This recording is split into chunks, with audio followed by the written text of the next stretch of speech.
Hi guys, welcome back to my channel. My name's Souji and I'm here with my friend Cassia. Do you want to introduce yourself, Cassia? Hi, I'm Cassia. I have been working on languages for about 10 years now. I currently only speak French and a little bit of Vietnamese. And currently I am living in France as a language assistant here, teaching English to people in schools here. So I'm drinking this Clementine tea that I got today at the grocery store. What are you drinking? I just have some good green tea, decaffeinated because it is almost 8 o'clock where I am right now. So we're here because we want to try this experiment about whether non-native French and Spanish speakers can understand the other language based on their knowledge of the current one. And I'm studying French for the third time. It hasn't worked the first two times, and it's still pretty bad. I can't understand anything that's said to me, which makes this all the more interesting. And Kasia, do you have any experience with Spanish? I think I took maybe a year or two in middle school, but I remember approximately nothing. So Okay, this will work out perfectly then. exactly. So the way this is going to work is we each have two beginner, two intermediate, and two advanced sentences, and we are going to read one sentence at a time to each other in each of our languages. So I'll be doing Spanish and she'll be doing French. And we're going to have to guess what the other person's saying based on our knowledge of English and our language. Sounds good? Well, we're going to give it a try. See how this goes. Okay. Do you want to go first with the beginner sentence? And do you want to do it fast first? And then if I don't understand, you can slow it down for me. And then if I still don't get it, you can slow it down even more. It's like when the Duolingo has the little turtle button where it's like, slow it down for me, please. I hate that button. Makes me feel like an idiot when I have to press it. I'm like, Je suis petite. Exactly. Okay. All right, let's start with this first sentence, okay? Ready? All right. J'aime les chiens, les chats. J'aime le chien et le chat. I like the dog and the cat.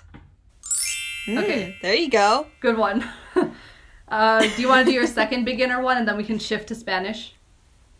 Sure. The second one that I have, je vais à la plage. I'm going to either the plaza or the beach.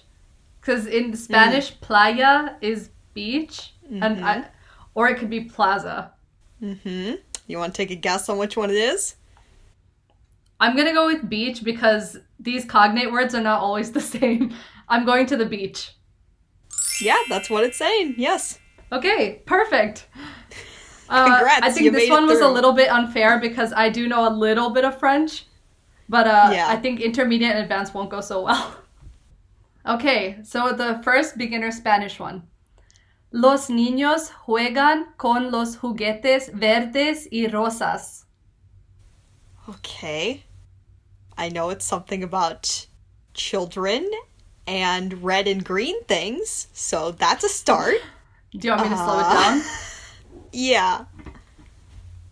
Los niños juegan con los juguetes verdes y rosas. Oh my god. I'll give you a clue that over like yeah, which one? Juegan. Juegan is really a cognate for jouer. Oh, so they're playing with something that's red and green. I mean, I'm just gonna say that the kids are playing with red and green toys. That's all I can come up with. Yeah, basically. Except rosas is like rose, pink. Ah, pink. Yeah, so yeah, that's correct. The kids are playing with the green and pink toys. Jouer. Juguetes. Yes. That's what I came up with, and I was like, now what is that in English? Yeah, well, that was pretty good. Okay, the second one. Bélgica y Suiza tienen el mejor chocolate del mundo. Belgium and Switzerland have the best chocolate in the world? Yes. That was an easier one. Yeah, as soon as I heard the first two sounded like proper nouns, and then I heard best chocolate, and I went, it's gotta be the Belgians and the Swiss. Yeah. How are you enjoying this so far?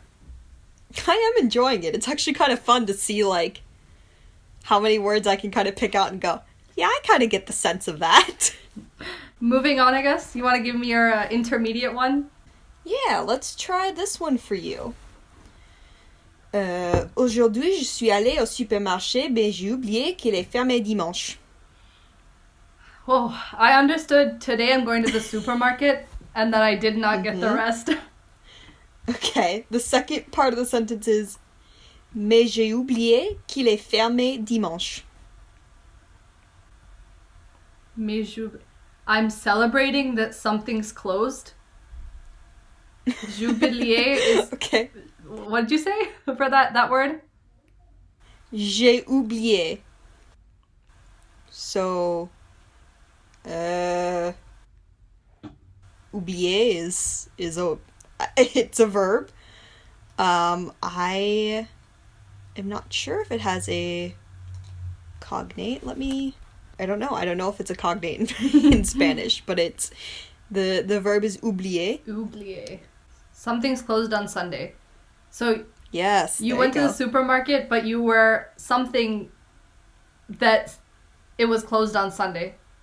Either upset or surprised. Not quite, but you were very close. Oublier is to forget. Ah. I guess it's sort of a cognate went... in Spanish.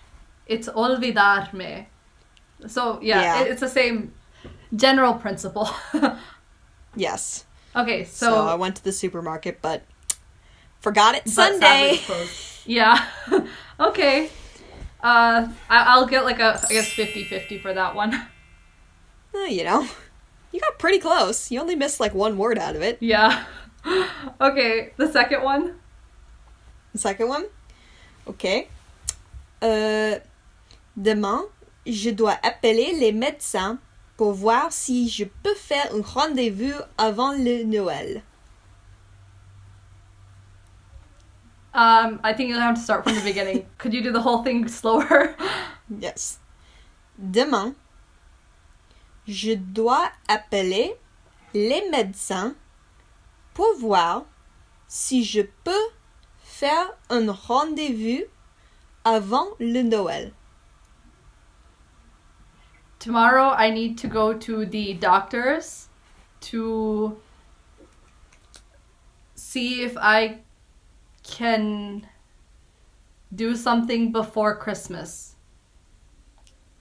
Pretty close. Yeah, so je dois appeler. Oh, I should call the doctors to see if I can faire un rendez-vous.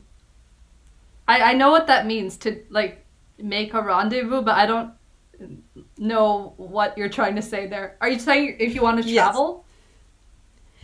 No. For dire faire un rendezvous is like make an appointment or make a meeting. Oh, so you have to call the doctor tomorrow to see if you can book an appointment before Christmas. Exactly. Okay. There you go. That one was a little better. The pronunciation always gets me, like the way you said doctor, like le médecin. Yeah. Le médecin. It's good though, you have a really good accent. Yeah, I've been surprised people have actually understood my French here. Okay, Spanish time. Oh boy, alright. Tuve una conferencia en Alemania la semana pasada y fui por avión. Okay, was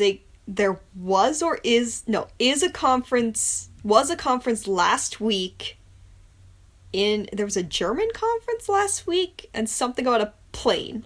Close. So I'm gonna need you to repeat that. Okay, can you try it slower this time? Tuve una conferencia en Alemania la semana pasada y fui por avión. Okay. you had a conference in Germany last week, and you went by plane? Yeah, perfect. Yeah? Yeah. Yay! I think what the difference between Spanish and French, like the main difference is the verbs. Because like tuve is the past tense of tener, to have, and that's nothing like avoir. Yeah. That one was mostly context clues at that point. Yeah. I was like, I don't know of any other verb that's gonna fit there. Yep. Okay, the second one. Los pingüinos viven no solo en Antártica, pero también en el sur de África y Australia. Okay, so penguins. I think you said something about them living in Antarctica and South Africa and Australia? Yeah, there was a little bit of a grammar thing that you missed, though. Yeah. Do you want to try it again and I'll see if I can catch it? Los pingüinos viven no solo en Antártica, pero también en el sur de América y Australia. Ah, they don't only live in Antarctica, but also in South Africa and Australia. Yeah, perfect. Hey! You're doing better at this than me, even though I learned French twice already. No, but you'd be surprised at how many things I was like, yeah, that makes sense, right? Yeah. We love them cognates. Cognates are just chef's kiss. Beautiful. Okay. Hit me with those advanced French sentences. Oh boy, are you sure you're ready for this? Yes. Okay. En comparaison avec les Américaines, les Français dépensent plus sur la nourriture, vu comme 6,6% des dépenses domestiques par rapport à 13,2%. I understood the first half of that. Wait, what was the first word again that you said? En comparaison. So, in comparison, the French depend more on food or nutrition. Nourriture. Is that food? It's food. Food. Than Americans. And something about 66%? So, I think technically it would be 6,6 if I was to do it correctly French, because that's how they express percentages. If they have like in English you have 6.6%. In French they would do 6,6%. Okay. Not quite 66, but So 6.6% domestics and 3-point-something%. I don't understand that last word. Okay, slowly now. I think what's messing you is up, but I think the verb here, because it sounds like something in English and it is not the same. Oh, depends? Yeah, it's not depends. I'll tell you that much. Okay. Okay. So slowly now, please. Yes. En comparaison avec les Américaines, les Français dépensent plus sur la nourriture, vu comme 6,6% des dépenses domestiques par rapport à 13,2%. Okay, the French do something to the food more than the Americans. They have 6.6% of something, whereas the Americans in comparison have 3-point-something%. 13, not 3. Oh, 13%. Now I just need to figure out what that verb means. So, dépense ou dépendre is not to depend? It is not to depend. Okay. Dépendre. Yeah. Maybe I'm gonna take a wild guess and say that means maybe they produce this domestically? Domestic food production? Not quite, no. Let's see. I'm not sure if there's a cognate in Spanish. There certainly isn't one in English. English is very different on this one. Okay, you can just tell me. I'm probably not gonna get it. So dépendre is to spend. Oh, I would not have guessed that. So the French spend more on food than Americans. Americans Yes. spend 6% of something, and French spend 13%. Yeah. What So was that something? dépenses domestique is like household finances. Ah, okay. So So 6% of their income versus 13% of their income. yes. So about double is what the French spend on food, Okay. which is why grocery stores here are just so expensive, and I have been questioning that the whole time I've been here, like, why am I spending so much money on food? And it's like, well, it's just more expensive Yeah, here. totally makes sense. I think I learned in econ that Yeah. the US is like, what was the word in econ that they used to use? They have like a comparative advantage on food production, and that like if the US shut its borders, the whole world would starve. Oh. Well, Interesting fact. it could be. Was that was your first advanced French, right? So you have one more. Par contre, à ce que j'ai croyé, les Français ne fument pas plus que les autres pays européens, mais ils ont la réputation d'être un pays de fumeurs et la présence des fumeurs est bien visible dans les rues françaises. Okay, it's about smoking compared to other European countries. I didn't catch if they do less or more of that. And something about on the streets at the end. Yeah, you picked up on a lot of the parts there, yeah. Okay. Slower, maybe? Okay. Par contre, à ce que j'ai croyé, les Français ne fument pas plus que les autres pays européens, mais ils ont la réputation d'être un pays de fumeurs et la présence des fumeurs est bien visible dans les rues françaises. Okay, I think I got it. On the contrary to what everyone thinks, the French do not smoke more than other European countries, but they have a reputation of being a smoking country because of evidence of smoking on the streets. Close. That's what I have. They have the reputation to be a country of smokers. Et la présence des fumeurs est bien visible. The presence of smoking is very visible on the streets of France. Exactly, yes. Okay. So, yeah, that first part is just like, contrary to what I thought. Actually, statistically speaking, the French don't actually smoke more than other European countries. But it has a reputation for being a smoking country, and you see lots of people smoking on the streets. Okay. Yeah, I noticed that in Switzerland. Facts. I noticed that in Switzerland too. That was like my first time going to mainland Europe, and I was like, wow. I think we've just sort of been taught here in school, like with the no drug. Yeah. What was that? The no drug week when we were kids. Like, yeah, say no to drugs. You shouldn't do drugs. Don't do it on the streets. Right? Like, I've always, we have so many of those, like, smoking commercials that are like, smoking kills. Yeah. With like, the grayish filter on it. Like, wow, yeah. their life has no color anymore. Yes. Okay.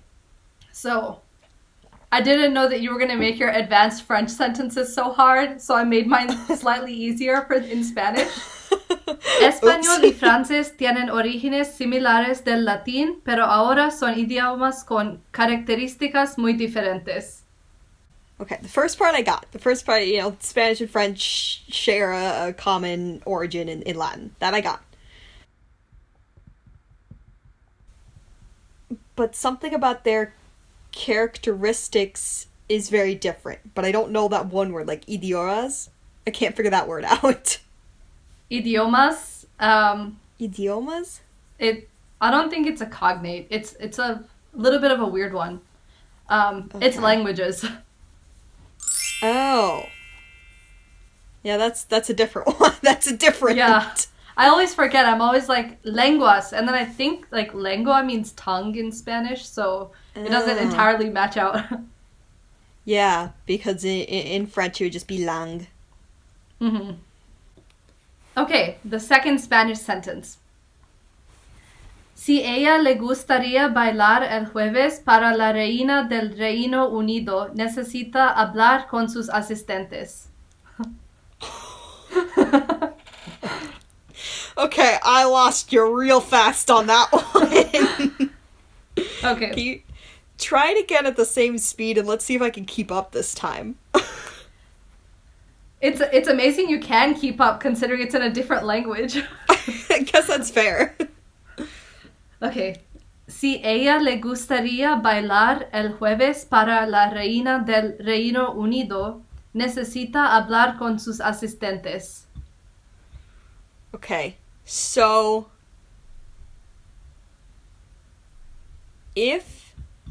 something about dancing, Reinos Unidos, something about like, which sounds like a king or a queen, but also the word united, so I don't think I'm getting that one right. And something about speaking. I'm gonna need that to be slower. I mean, you got a good, 50% of that right. Oh, wow, really? Okay. Yeah. Okay, I'll do it a little slower. Si ella le gustaría bailar el jueves para la reina del Reino Unido, necesita hablar con sus asistentes. Okay, so if she likes to dance... Oh boy. Oh boy, this one got hard. Something about a queen of, United Kings, but that can't be right. That doesn't make any sense. If they like to dance... Oh god, no. Something about a queen of United Queens or Kings? But then you have to say that you need help or something like that? Do you want me to tell you, walk you through the sentence? Yeah, you're gonna need to walk me through this one. This one got out of hand for me. Okay. Si ella le gustaría bailar, if she would like to dance. Okay. Gustaría is what is it? Conditional or one of those tenses. If she would like to dance el jueves is Thursday, para la reina del Reino Unido, the queen of the United Kingdom. Oh! So you got the United King part, but el rey is king, el reino is kingdom. Kingdom! That makes way more sense! Way more sense! So if she would like to dance on Thursday for the Queen of England, necesita hablar con sus asistentes. She needs to talk to her assistants. Oh. Okay.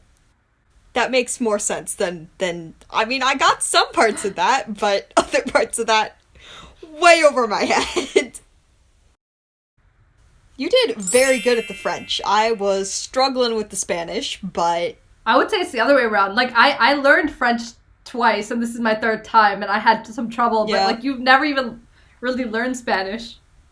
Yeah, I mean, I was pretty decent my 2 years of Spanish. I was not bad at it, but I haven't taken Spanish in over 10 years. Makes sense. So I'm relying on a lot of cognates here. And there were a lot. Yeah. I think what I love about French is that, or I guess what I love about English is that half the words between French and English are the same. Especially in your last sentence. I've been trying to low-key tell the kids at school just if you're ever really stuck and you just want to keep moving the conversation, just say the French word but with like an American accent and you might be right. Wait, do you really do that?